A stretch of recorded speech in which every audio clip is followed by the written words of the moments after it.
तो एक हमारे पास फंक्शन है जिसका हमें ये पता करना है कि वो किस इंटरवल में हमारा इंक्रीजिंग होगा। तो जो फंक्शन है that is log 1 plus x minus 2x upon 2 plus x. क्योंकि लॉगरिथमिक फंक्शन जो है इसके बारे में सफिशिएंट नॉलेज जो है सीबीएसई में 12th में आपको नहीं बताया जाता, इसलिए जितने भी लॉग वाले क्वेश्चन होते हैं वो सारे इंपॉर्टेंट है, उनको हैंडल करना चाहिए। प्लस उनका डोमेन रेंज हमें जरूर सोचना चाहिए कि what is the domain range of logarithmic function. या अगर लॉग फंक्शन कुछ डिफरेंट फॉर्म में हो, जैसे log 1 प्लस एक्स हो गया, log 1 प्लस एक्स स्क्वायर हो गया, तो then also we should think about that how to find the domain and range of the function. तो एफ एक्स हमारा अगर log 1 प्लस एक्स है minus 2x upon 2 plus X है, तो अगर हमें इंक्रीजिंग के लिए इंटरवल निकालना है then we will first find the derivative of this function. इसका डेरिवेटिव हम कैसे निकालेंगे? तो ये तो लॉगरिथमिक फंक्शन है 1/1 प्लस एक्स, इसका आप प्रोडक्ट रूल या डिवीजन रूल, क्वोशंट रूल कुछ भी लगा सकते हैं। तो क्वोशंट रूल मैंने लगाया हुआ 2 plus x denominator into differentiation of numerator 2x का 2 हो जाएगा, minus numerator 2x into D by D x of denominator that is 1, क्योंकि 2 का 0 हो जाएगा और x का 1 हो जाएगा। नाउ अब इसको सिंप्लीफाई देखिए कैसे करेंगे। तो इसको हम जस्ट सिंप्लीफाई करने के लिए क्या करेंगे, 2 इंटू 2 4 और प्लस 2x और 2x कैंसिल हो जाएगा, तो ये वाला expression 4/2 plus X whole square बचेगा और ये 1/1 प्लस एक्स रिमेनिंग रहेगा। फिर इसके बाद इसका एलसीएम ले लेंगे।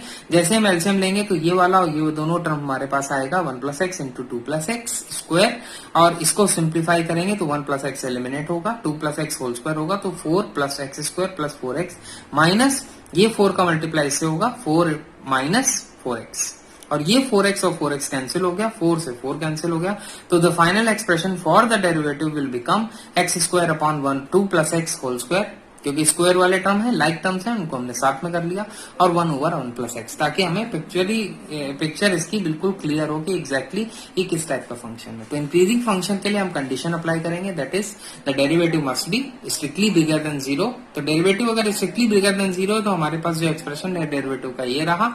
तो अब देखिए ये वाला जो एक्सप्रेशन है ये तो हमेशा पॉजिटिव रहेगा, तो इसका मतलब x की हम कोई भी वैल्यू रखेंगे which will always satisfy this expression, क्योंकि ये हमेशा पॉजिटिव रहेगा। तो हमें केवल इसका साइन डिटरमिन करना होगा, इसके साइन हमें बताएगा, इसकी वैल्यूज बताएगा कि ये किन वैल्यूज के लिए 1/1 प्लस एक्स हमारा स्ट्रिक्टली बिगर देन 0 है। तो इसमें एक ध्यान से देखने वाली बात ये है दैट 1/1 प्लस एक्स अगर स्ट्रिक्टली बिगर देन 0 है तो x प्लस 1 ग्रेटर देन 0 होगा। क्लास 11 में आपने लीनियर इनइक्वालिटीज को सॉल्व करना सीखा होगा, वहीं से ये कॉन्सेप्ट समझ में आना चाहिए। In case you have a doubt then you can revise my linear inequality playlist, उसमें मैंने इस तरह के क्वेश्चन बताए हैं किस तरह से हैंडल करते हैं इस तरह की चीजों को। तो यहाँ पर x प्लस 1 बिगर देन 0 है और x हमारा 0 नहीं होना चाहिए। देखिए ये जो कंडीशन है वो क्यों इम्पोज हुई, क्योंकि अगर हमारा x अगर 0 हो जाता है तो 0 जरा रख के देखिए, तो x इक्वल टू 0 जैसे हम रखेंगे तो ये पूरा एक्सप्रेशन को हमारा 0 कर देगा। पूरा एक्सप्रेशन अगर 0 हो गया तो 0 greater than 0 is not satisfied, क्योंकि हमें क्या चाहिए, इस एक्सप्रेशन की स्ट्रिक्टली पॉजिटिव वैल्यू चाहिए।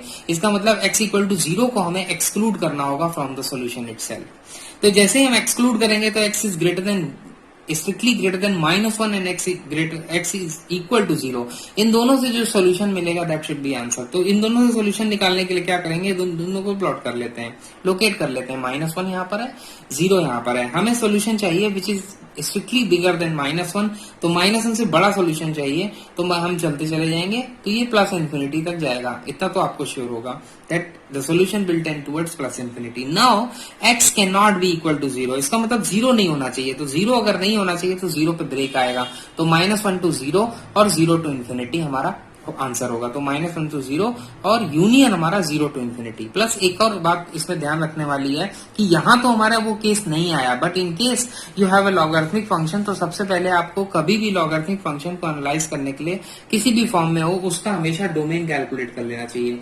तो लॉग की डेफिनेशन जो होती है लॉगरिथमिक फंक्शन, क्योंकि इसमें बेस का यहाँ पर कोई रोल नहीं है, तो x प्लस 1 हमारा जो होगा वो स्ट्रिक्टली पॉजिटिव होगा। इसका मतलब क्या हुआ कि x हमारा -1 से बड़ा है, तो पहले ही उसने बता दिया कि x हमारा -1 से बड़ा है, it can not be equal to -1। तो इस फंक्शन जो log 1 प्लस एक्स है, इसका जो डोमेन ऑफ द फंक्शन होगा दैट इज -1 टू इन्फिनिटी होगा। इससे हमें ये पता लगा कि हमें -1 को इंक्लूड नहीं करना है। तो -1 को जैसे ही आप इंक्लूड करेंगे, आप यहां से भी देख सकते हैं और यहां से भी देख सकते हैं, दोनों जगह से आपका ये सेटिस्फाई नहीं होगा इनइक्वालिटी। देयरफॉर फाइनल आंसर में हमारा -1 इंक्लूड नहीं होगा। हालांकि यहाँ ऑटोमेटिकली नहीं आया, अगर आप इस इनइक्वालिटी को सिंप्लीफाई करते हैं केयरफुली तो -1 ऑटोमेटिकली नहीं आएगा। But still when you have a case of logarithmic function, then try to find out the domain of the function और उसके हिसाब से हमें सॉल्यूशन लिखना चाहिए। तो my solution will be x belongs to -1 to 0 union 0 to infinity।